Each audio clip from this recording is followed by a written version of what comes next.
ఢిల్లీలో breaking news చూస్తున్నాం. కాసేపట్లో ఆప్ రాజకీయ వ్యవహారాల కమిటీ భేటీ కానుంది. కొత్త సీఎం ఎంపిక, కేబినెట్ కూర్పుపై కీలక చర్చ జరగనుంది. రేపు లెఫ్టినెంట్ గవర్నర్ను కలవనున్నారు. సీఎం అరవింద్ కేజ్రీవాల్ కలవనున్నారు. ఇక రేపు సాయంత్రం 4:30కు ఎల్జీ సమావేశం కానున్నారు. అలాగే రాజీనామా లేఖను కూడా గవర్నర్కు కేజ్రీవాల్ అందించనున్నారు.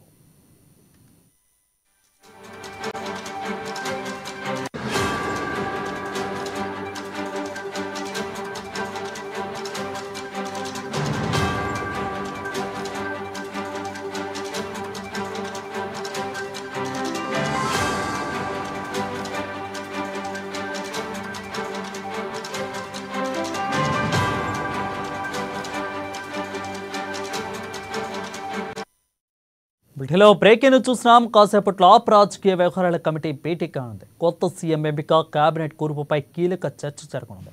రేపు లెఫ్టినెంట్ గవర్నర్ను సీఎం అరవింద్ కేజ్రీవాల్ కలవనున్నారు. ఇక రేపు సాయంత్రం 4:30కు కూడా ఎల్జీ సమావేశం కానున్నారు.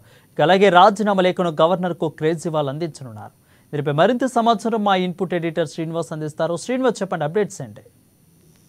రైట్ వరుణ్, ఏదైతే ఢిల్లీ రాజకీయాలు ఒక్కసారిగా మరోసారి వేడెక్కాయని చెప్పొచ్చు. ఇప్పుడైతే అరవింద్ కేజ్రీవాల్ బెయిల్ మీద లిక్కర్ స్కామ్ కేసుకు సంబంధించి బయటికి రావడం జరిగిందో, బయటికి వచ్చిన తర్వాత ఆయన ఒక సీరియస్ డిసిషన్ తీసుకోవడం జరిగింది. ఏదైతే తన మీద వచ్చిన నేరారోపణలు ఏవైతున్నాయో, స్కామ్ కు సంబంధించిన ఆరోపణల మీద తాను నిగ్గు తేల్చేంత వరకు కూడా ముఖ్యమంత్రి పదవిలోకి కూర్చోను అని చెప్పేసి కూడా ఆయన ప్రకటించడం జరిగింది. ప్రకటించిన కొద్ది గంటల్లోనే మొత్తం ఢిల్లీ రాజకీయాల్లో ఎన్నో మార్పులు చోటు చేసుకున్నాయని చెప్పొచ్చు.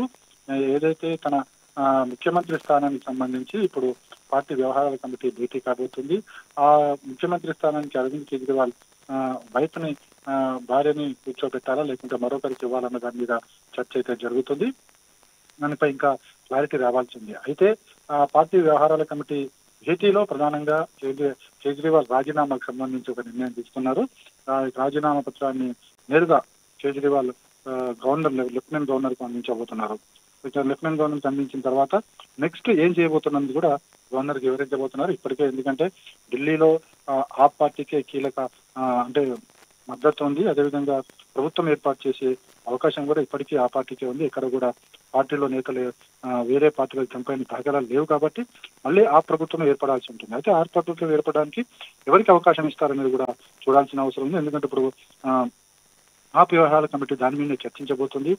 ముఖ్యంగా చూసుకుంటే కనుక కేజ్రీవాల్ వైఫ్ మీదనే ఫోకస్ ఎక్కువగా ఉందని చెప్పొచ్చు. కానీ కేజ్రీవాల్ మాత్రం అందుకు సుముఖంగా లేరు. ఎందుకంటే తన మీద వచ్చినా తన ఫ్యామిలీ మీద వచ్చినా సేమ్ అవే మళ్ళా వస్తాయి కాబట్టి ఇతరులకు ఇవ్వాల్సిందిగా కూడా ఒక ప్రపోజల్ వచ్చినట్లు తెలుస్తుంది. కానీ దానిపై ఇంకా క్లారిటీ రావాల్సి ఉంది. మొత్తానికి ఏదైతే కేజ్రీవాల్ రాజీనామా తర్వాత ఢిల్లీ రాజకీయాల్లో ఏమైనా మార్పులు చోటు చేసుకుంటాయని కూడా చూడాల్సిన అవసరం ఉంది. ఎందుకంటే అక్కడ ఢిల్లీ రాజకీయాలను బీజేపీ కావచ్చు, కాంగ్రెస్ కావచ్చు నిశ్చితంగా గమనిస్తుంది.